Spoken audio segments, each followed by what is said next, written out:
Well, President Donald Trump has been in office for nearly 100 days, and he has remained focused on keeping his campaign promises, from shrinking the size of the federal government workforce to addressing immigration. Joining us now is Dr. Todd Belt. He leads the political management program at George Washington University.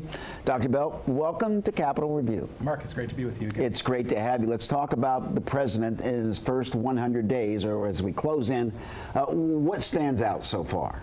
Right. Well, this idea of 100 days seems a little arbitrary, but it comes from FDR, and he called Congress in session to pass 15 sweeping bills within the first 100 days when he was in office. That's become the yardstick by which we measure our presidents, because they have to get a fast start before resistance can sort of coalesce and stop them.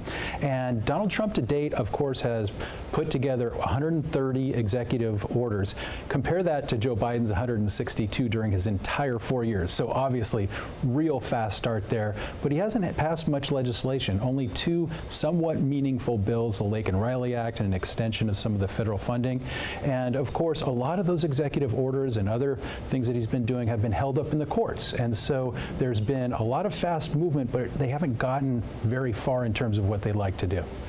Project 2025, the president said before he was actually elected that he was not going to be a part of Project 2025, but yet some say he's following the model. Your thoughts? Right. Donald Trump got off to a very slow start during his first term in office, and there were a lot of people who wanted to make sure he got a fast start this time around. Project 2025 was one of them.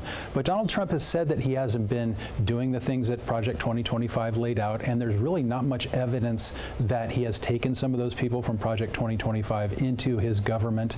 However, there is the American First Policy Institute, two members of which are now cabinet secretaries, and it looks like a lot more of what he had planned was in their idea of what he would do. And the main thing they wanted to do is make sure he got a fast start and was able to put into action policies that would not be overturned easily and would give a longer lasting residue of policy, so they couldn't be easily turned over by his successor. You talked about President Trump and his executive orders. What else has the president accomplished so far? Right. Well, the president has promised a lot, and he's done a lot of things on particularly social issues. He thinks that those were really key to how he got elected. There was over $200 million spent on social issues, DEI, and trans rights during the election. But American people really want him to focus more on the economy. In our GW Politics poll right after the inauguration, we found out the #1 issue was prices, the #3 issue was the economy. So people really want him to do things on that, and he hasn't really done much of that. And his idea on tariffs has been met by a lot of resistance by the business community, by individuals who are worried about it causing inflation, as well as our allies.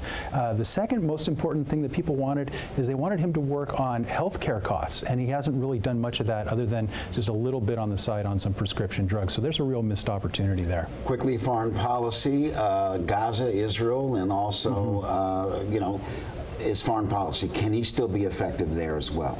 Well, he's tried to do some things. He said he would end some wars within a day. He's finding out it's a lot more complicated internationally than he ever thought, and he can't just force other nations that have full sovereignty to do what he wants, and he's finding that out very quickly. Dr. Todd Belt, thank you so very much for joining us. Great to be with you. Thanks.